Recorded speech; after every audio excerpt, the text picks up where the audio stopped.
Oke, terima kasih Bapak.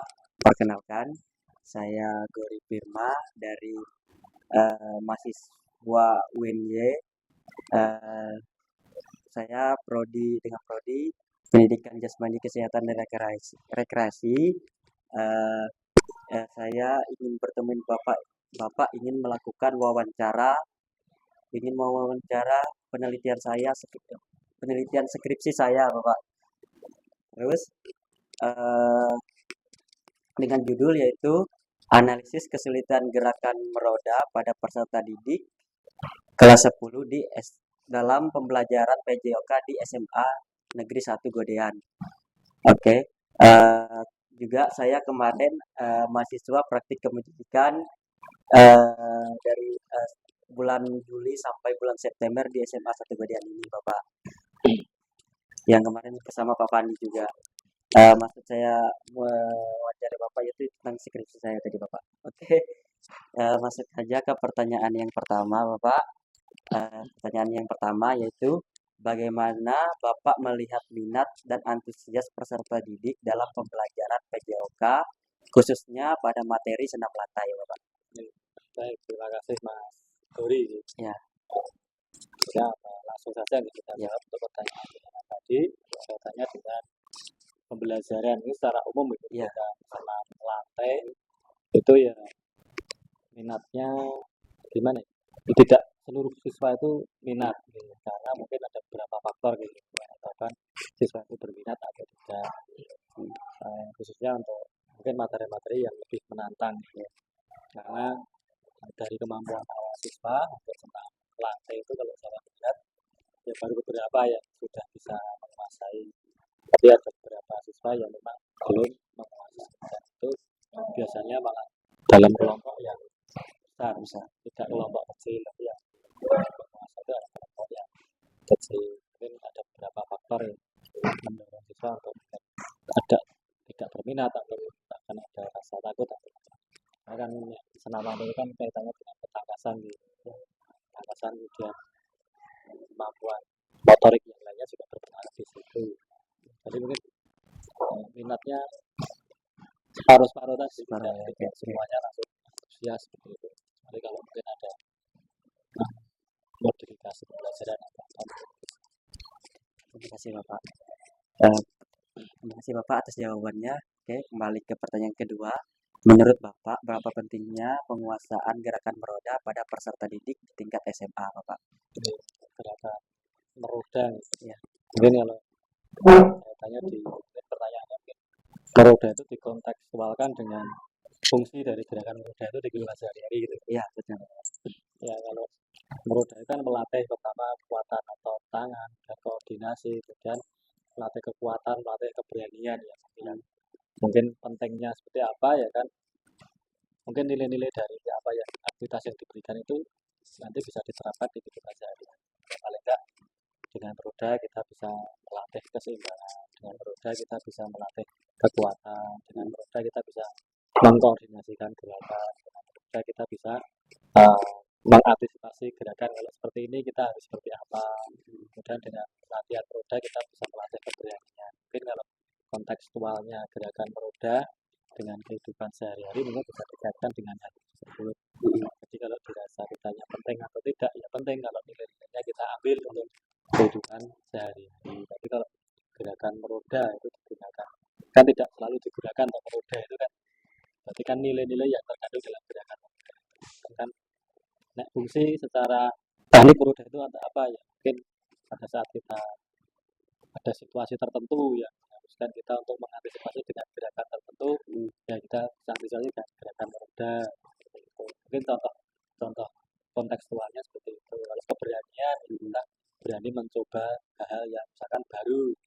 Mungkin kan tidak semua siswa pernah latihan roda, ada hal baru kita berani mencoba. Nah, itu kontekstualnya dengan kehidupan sehari-hari, berani mencoba tantangan hal baru. Mungkin seperti itu pentingnya kalau dikaitkan dengan kehidupan yang nyata atau kontekstual praktek kehidupan sehari-hari. Menurut saya seperti itu. Oke, terima kasih Bapak. Oke, untuk pertanyaan yang ketiga, bagaimana pelaksanaan pembelajaran gerakan meroda dilakukan di kelas 10 terutama frekuensi latihan, metode dan waktu pelaksanaan. Frekuensi. Kalau yang pernah saya alami ya terlepas dari kelas 10, 11 atau 12 karena kan materi kan ada beberapa ya Mas senam latih. Boleh kita mengajarkan gerakan roda di kelas 10, 11, 12 itu boleh. Jadi tergantung nanti konsentrasi tujuan gerakan itu atau tujuan pembelajarannya kan yang berbeda-beda di tiap level kelasnya. Itu yang pernah saya alami. Kan saya pernah ngajar di kelas 11. Kelas 11 itu ya tahapan pembelajarannya ya kita mulai dari pengenalan materinya, bisa melalui video, bisa diberikan contoh oleh guru ataupun dengan contoh oleh siswa mengamati, kemudian bertanya kalau ada hal yang belum jelas, dan kita mulai dari gerakan yang sederhana dulu. Yang penting anak berani dulu, baru kita koreksi yang benar seperti apa. Jadi pertahanannya ya dari sederhana ke yang mungkin yang lebih kompleks, kemudian yang gerakan yang benar di akhir. Seperti itu. Oke, terima kasih Bapak. Pertanyaan ke berikutnya, apakah peserta didik memiliki kemampuan dasar seperti kekuatan, keseimbangan, kelenturan yang memadai untuk melakukan gerakan meroda tersebut, Bapak?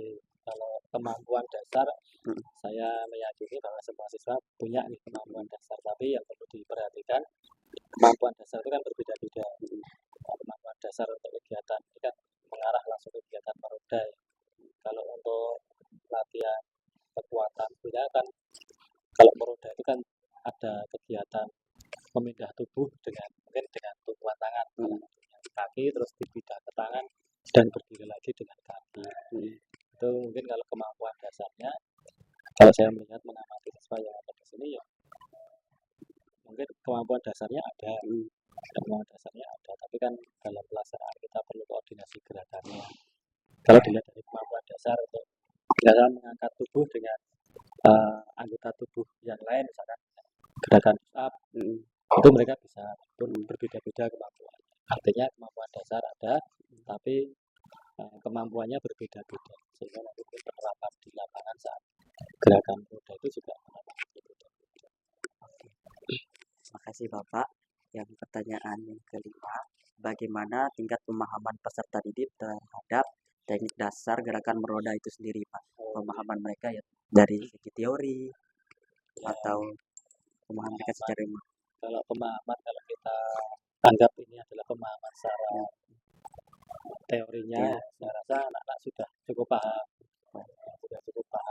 Tapi kan kalau namanya praktek kan harus diterapkan di lapangan.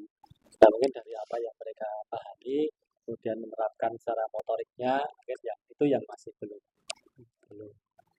Mungkin ada kesenjangan antara kemampuan kognitif, ya misalkan kita tanya bagaimana tata cara gerakan meroda, bisa menceritakan, tapi saat di lapangan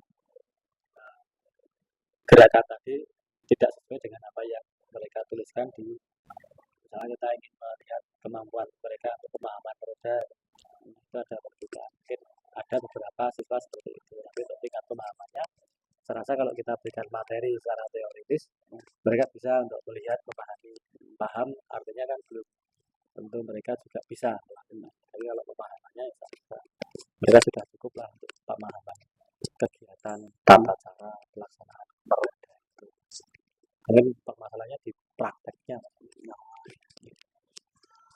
Oke, pertanyaan berikutnya, menurut Bapak seberapa sering siswa mengalami kesulitan pada gerakan meroda, terutama pada posisi tolakan, posisi tangan, koordinasi, dan atau saat mendarat?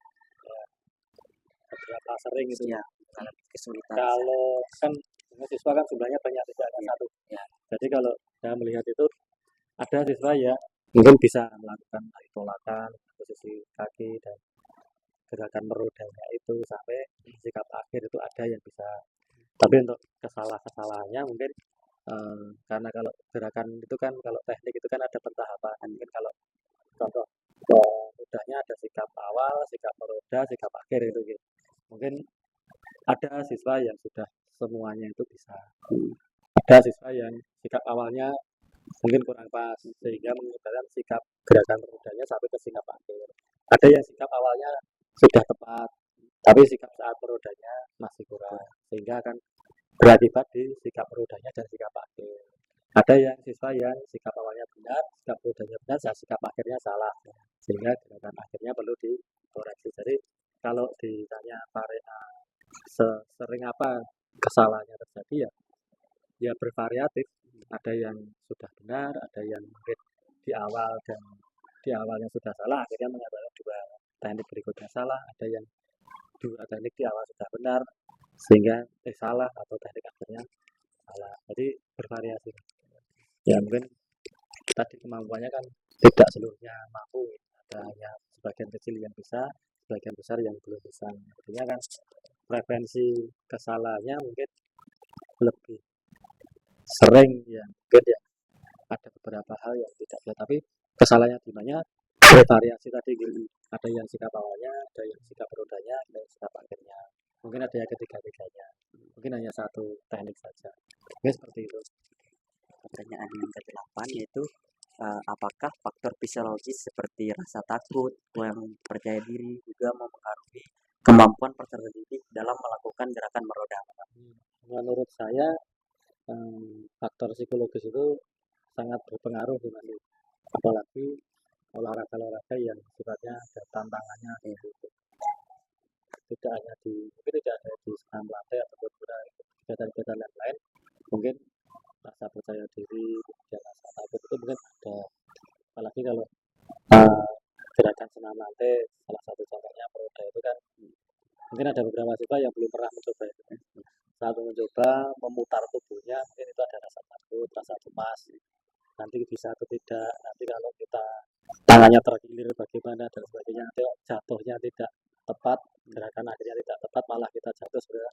Mungkin siswa ada kecemasan itu ada. Jadi ya, kalau ditanya tadi secara psikologis itu berpengaruh, sangat berpengaruh sekali terhadap proses apa sih prakteknya. Ya. Oke, berikutnya bagaimana kondisi sarana dan prasarana yang tersedia di sekolah untuk menunjang pembelajaran senam lantai, terutama di gerakan meroda, Bapak? Ya, sarana prasarana di bawah adanya adalah matras, ya itu matras seperti itu kasur ya, itu ada 4, kemudian kalau matras ya matras seperti pencak silat itu juga ada. Biasanya kan kalau kegiatan meroda ada lintasan merodanya, kemudian samping kanan kirinya kita beri pengaman untuk agar misalkan nanti kan belum tentu mereka merodanya bisa sempurna, atau kadang melenceng kanan kiri, ya kita beri pengaman kanan kiri dengan matras ataupun dengan matras yang lebih tipis seperti itu. Jadi kalau fasilitas ya cukup lah, tapi kalau mau standar ya mungkin bisa untuk ditambah lagi fasilitasnya. Tapi kalau untuk pembelajaran sederhana saja sudah cukup. Oke, pertanyaan yang ke-11. Apa langkah atau strategi Bapak ketika melakukan lakukan kepada peserta didik yang mengalami kesulitan dalam melakukan gerakan meroda, Bapak? Langkah dan strategi Bapak terhadap peserta didik yang mengalami kesulitan dalam melakukan gerakan meroda. Berarti kan kalau ada yang kesulitan, nah kita harus cari tahu kesulitannya di mana dulu. Kalau kesulitannya tentang pemahaman teknik, ya kita berikan pemahaman teknik lagi. Kalau kesulitan di pelaksanaan, ya kita lihat di mana letak kesalahannya ataupun kesulitannya. Misalnya di sikap awal, ya kita coba untuk pendekatan di sikap awal, misalkan di sikap merodanya atau ketiga-tiganya. Berarti kan harus ada contoh pemodelannya dulu. Oh, gerakan yang benar seperti ini. Secara teori mungkin sudah mampu, tapi perlu ada modelnya. Kita perlihatkan, mungkin salah satu siswa yang bisa melakukan, kita perlihatkan ke anak, oh itu cara gerakan meroda yang benar itu berarti harus ada sikap awal, terus tumpuan dua tangan, dan sikap akhirnya. Itu kan bisa sebagai contoh. Kemudian ya pentahapannya, tahap yang paling sederhana dulu mungkin sikap awalnya dulu, sikap merodanya dulu, ataupun sikap akhirnya.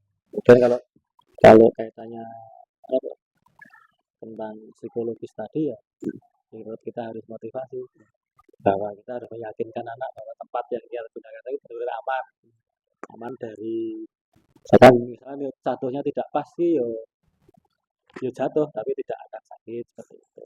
Maka ya dari banyak faktor Mas, dari pemahaman tentang teknik, dari pelaksanaan, dari psikologis seperti itu. Pendekatannya berbeda-beda. Oke Bapak, terima kasih pertanyaannya. Eh,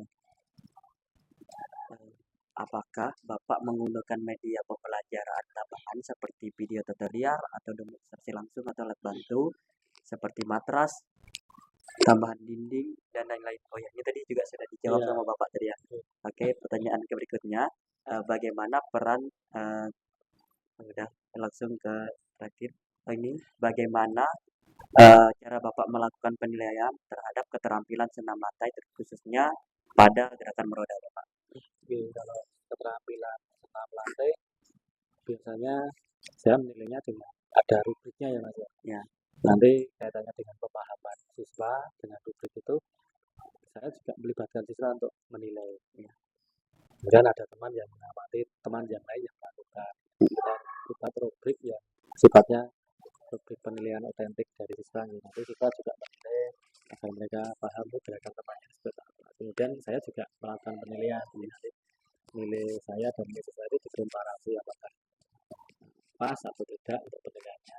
Jadi pada saat mereka melakukan gerakan roda, ada siswa yang mengamati, dan ada guru yang mengamati. Jadi semuanya nanti kita libatkan. Terima kasih. Pertanyaan yang berikutnya, apakah ada perbedaan kemampuan di antara laki-laki dan perempuan dalam penguasaan materi meroda? Ya. Kalau kemampuan, nah, dibilang perbedaan, letaknya di mana ya? Jadi ada yang perempuan memang bisa, ada yang laki-laki juga ada yang nggak bisa itu ada.